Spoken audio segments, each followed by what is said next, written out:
Hello guys, it is Wednesday, April 29th, 2015, so time to review some comic books.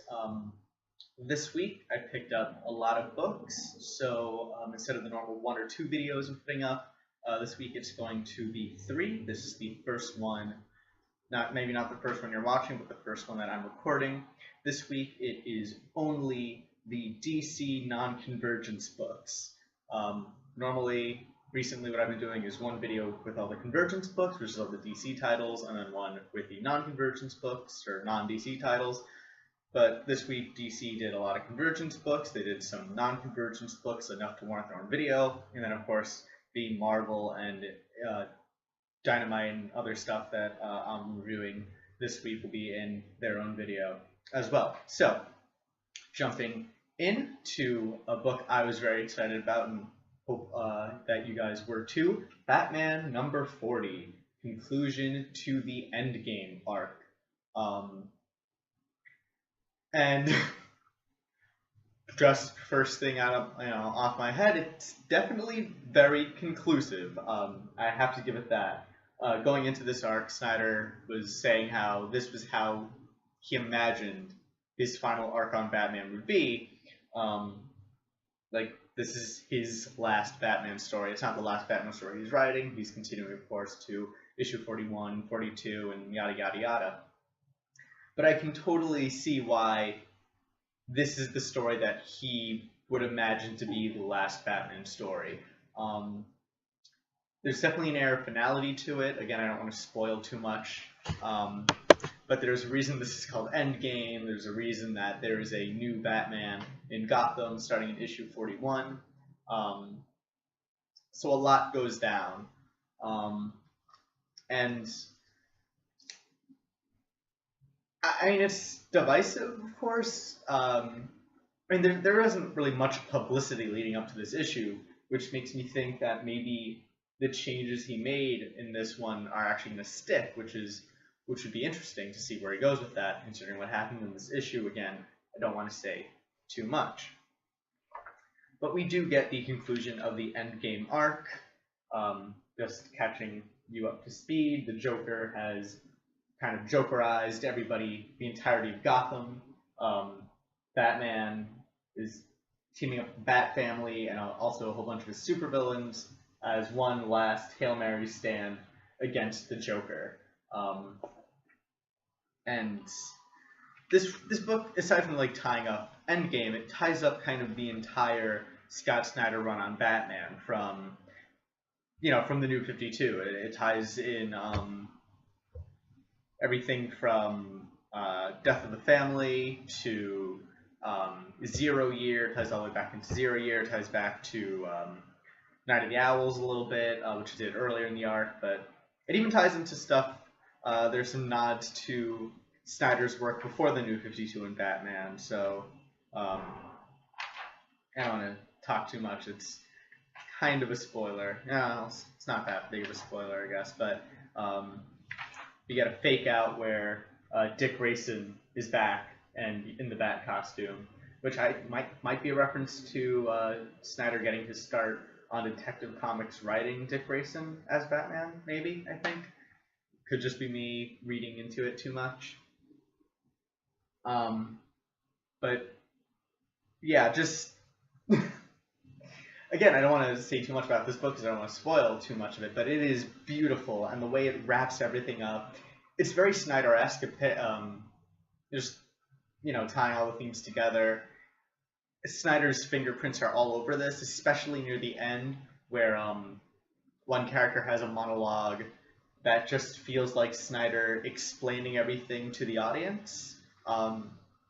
It is kind of one bad habit that Scott Snyder does have, where in his books he likes to spell everything out.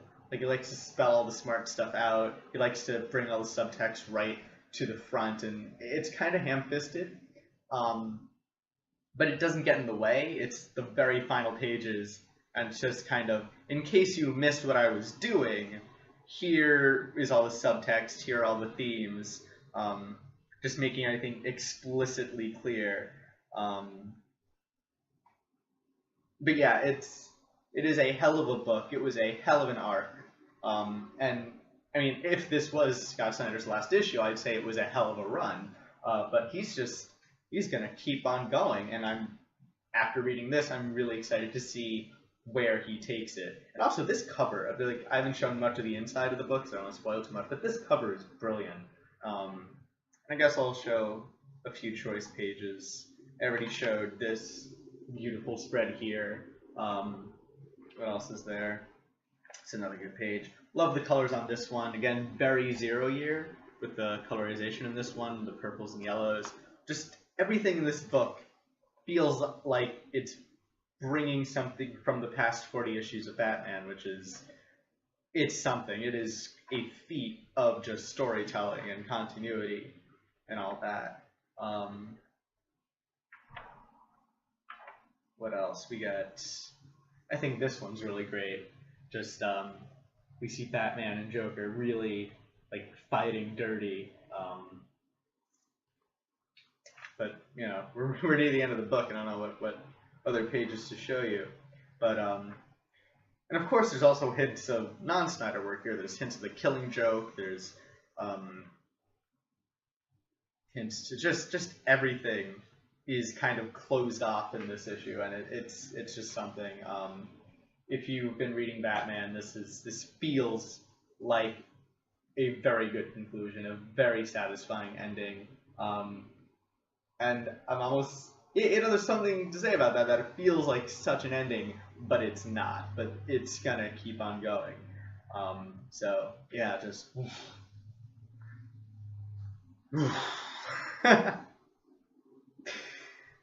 Next up is Superman number 40. This is kind of a one-shot, right in between Jeff Johns' arc that just concluded, and I forget if we're getting a new writer, if it's going to be Jeff Johns on Superman on issue 41. But this is written and drawn or penciled by by John Romita Jr. So that's something. And starting off with some good things, the colors in this book are just wonderful. You go from like the blues here to the very intense red and orange. It's, you know, it's basically like I was reminded of like seeing this, not a volcano erupting, but like the meteor that killed the dinosaurs like striking, and all the artistic images you'd see of that. Next, page 2, we have, it's not a sunset, but you kind of have like, you know, the reds fading into the blues, and just really beautiful colors all throughout this book.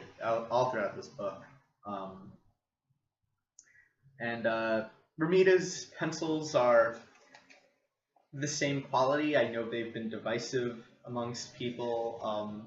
I still like it. I mean, I see why people have issues with it. I see that it's blocky, and, you know, I mean, like, yes, I see the faults with it, but I still kind of like the style. I like that everything kind of looks made out of Lego, I guess. I don't know. It probably reflects on poor taste on my part, but it's, yeah, I can't help but really like these blocky pencils that Romita Jr. does. As for the actual writing in this book, it feels a bit off, to be honest.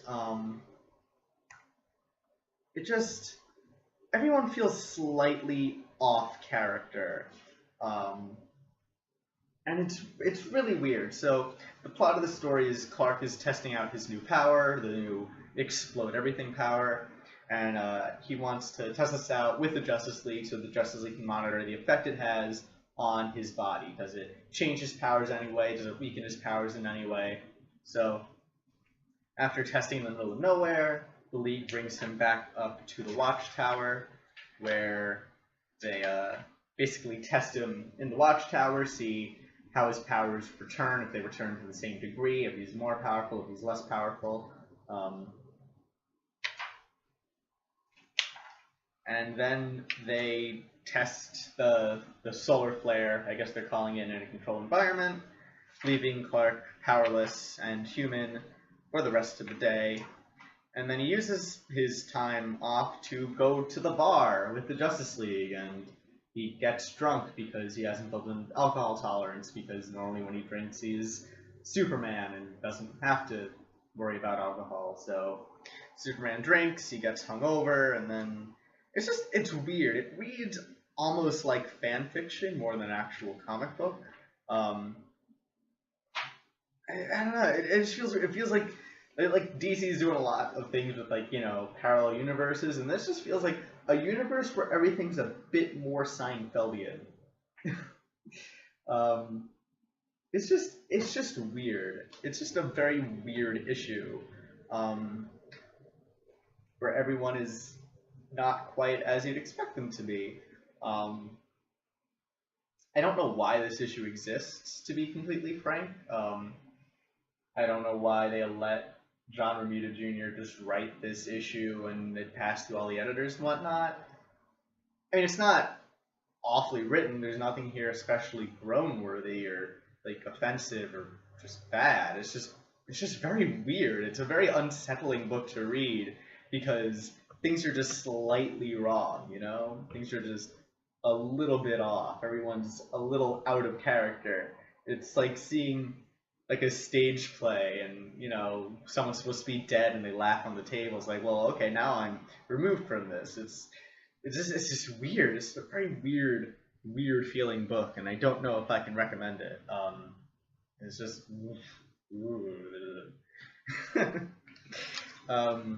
yeah, gotta shake that one off. Next up is Justice League number 40, and this is lots of hard books in this little video. So this is the first issue of the following crossover arc thing, Justice League, big crisis-y thing. The following one to Convergence. Of course, Convergence hasn't ended yet. This is beginning. I feel a bit too early. I feel they could have held this issue off. God knows they delayed Justice League before. So, it feels like they're adding, like just DC right now has way too much going on. They're not letting one thing finish before another thing begins. They're just piling everything on and hoping something works out. So this book follows Metron. And if you don't know who Metron is, he is basically the DC's equivalent of the Watcher. He's this kind of extra-dimensional being that watches over the DC multiverse and just observes, doesn't really interfere. Sorry about that. Computer did a thing. Anyway, as I was saying, Metron is this extra-dimensional being who watches over the DC multiverse. He doesn't really interfere. He just kind of observes what's going on, and he notes how all of these crises and crossovers and reboots that DC is having is weakening the fabric of reality. That's basically the gist of this. He says, "The dark secret of existence is that history has been destroyed and then reborn over and over. Every event has repeated itself, from the birth of an insignificant maggot to the death of Superman, but this must stop. Although it is unknown to all but a very few, the birth and destruction of this universe has been going on in an ongoing cycle, and over the time, that cycle has accelerated. And because of that acceleration, the fabric of the universe is losing its cohesion." So it's basically Jeff Johns getting very meta and kind of admitting, kind of conceding that, yes, DC has been a little out of control with the crossovers and the reboots and all that, which is completely true. It's just, that is a fact at this point. But of course, now with this, they're kind of doing it all over again. So Metron basically observes the universe, goes through his history.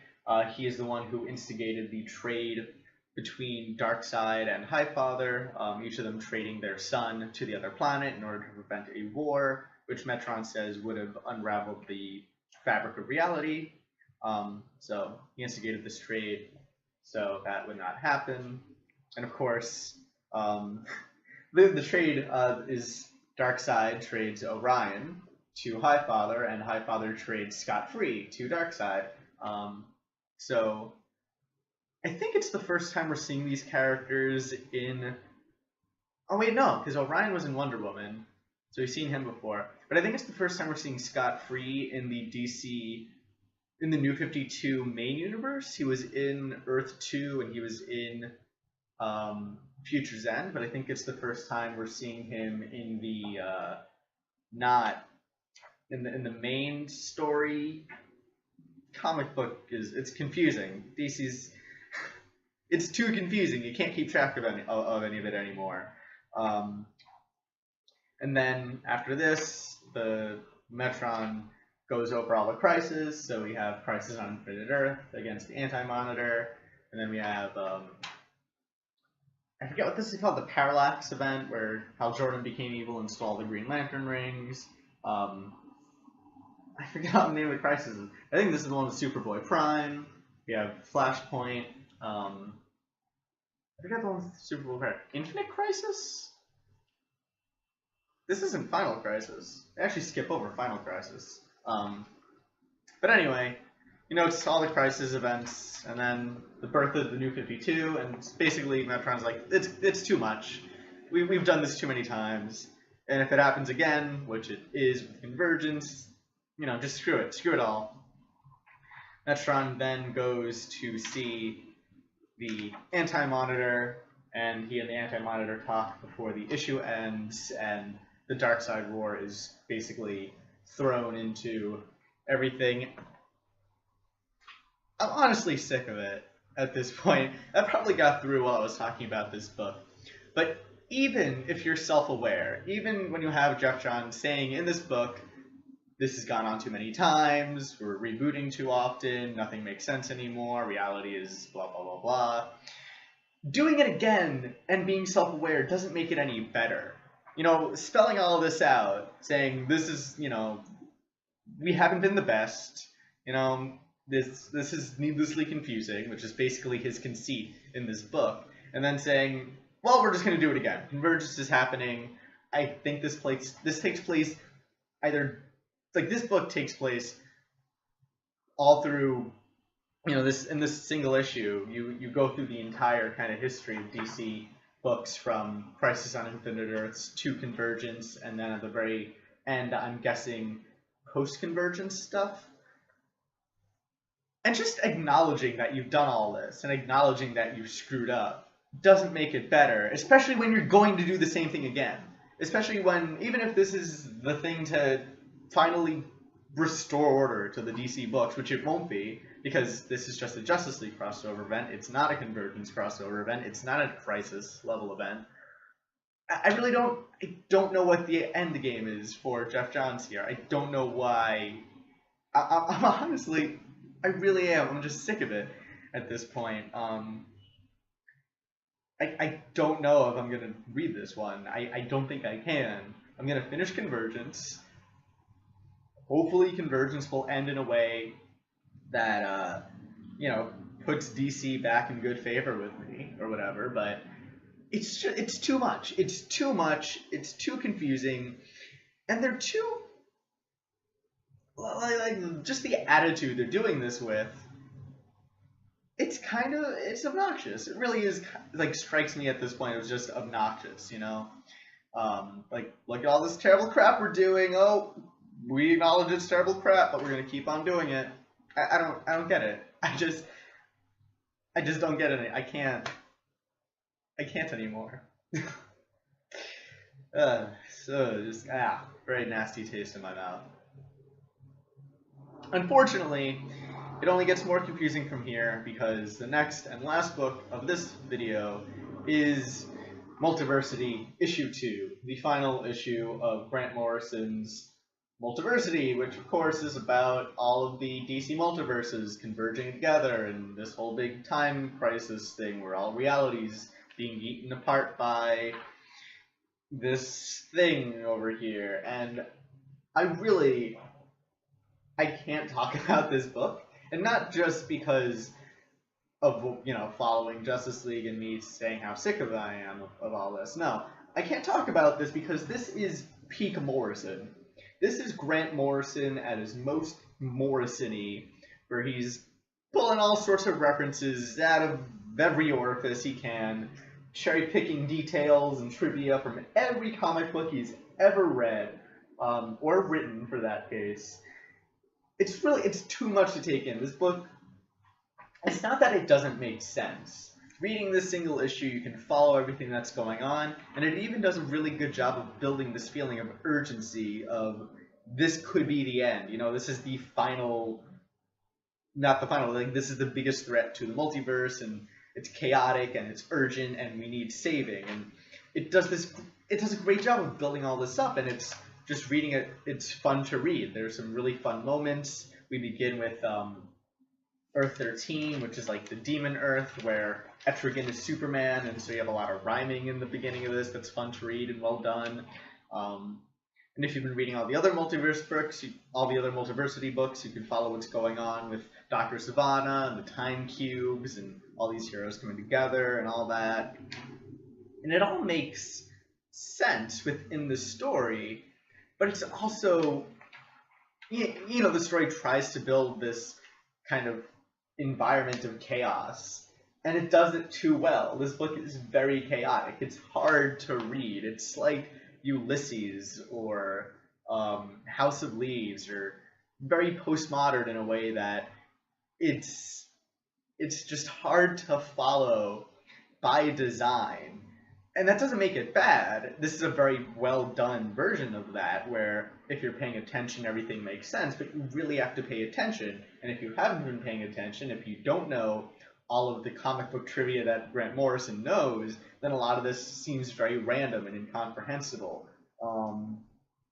There's references from basically everything. Not like even if you've been reading Multiversity and like collect all the issues and studied all the issues of Multiversity, he pulls things from Final Crisis. He pulls things from stories that haven't been in Multiversity yet. Like you need to consult Wikipedia as you're reading this to understand everything that's going on, because it's too much. It's so chock full of just information and data and words and storytelling and trivia and everything. It's a puzzle of a book. By design, it's a puzzle. It's something that has to be solved. But of course, not everyone's going to have fun with that. It is hard. It is something you have to digest. But it's also, I can't say whether or not it's good or bad, because it's not an easy read. It's one of those hard reads. You know, it's something that you have to work for. It's something that doesn't make itself clear or presentable. It's art, I guess. It's hard to describe. If you've liked Multiversity, if you like Grant Morrison, if you liked all of his kind of more postmodern, confusing stuff that he's done before, then this is probably right up your alley. If not, avoid it at all costs. It doesn't make any sense if you're not on the same wavelength as Grant Morrison is when he's writing this. And if you're not prepared to like go over and go back and forth and read all the other issues and all this other stuff, then it's just not going to be an enjoyable thing. And even if you do, enjoyable maybe isn't the right word. I don't know. Hard book to describe. Lots of hard books in this little review here. But yeah, that's it for this video. Thank goodness. Next video will probably be the Convergence books, and then after that, the non-DC stuff, which I think I'll be glad to read after fighting my way through the woods of DC's mangled multiverse continuity, or non-continuity at this point. I'll be glad to just read Marvel, who, has a clear vision, I guess, of what they're doing overall right now. But yeah, I hope you enjoyed watching. I hope, yeah, I'm all talked out. My mind is just like an empty tube of toothpaste at this point. I'm going to have to take a break and rest and do other things before doing this again. Oh my goodness. But yeah, thank you for watching. If you enjoyed, please like the video. If you want more of this, please subscribe. Feel free to leave comments, questions, whatever. And hope, even though this video was a bit of a slog, I hope who will give me the opportunity to talk to you again about other comics some other time. Thank you for watching.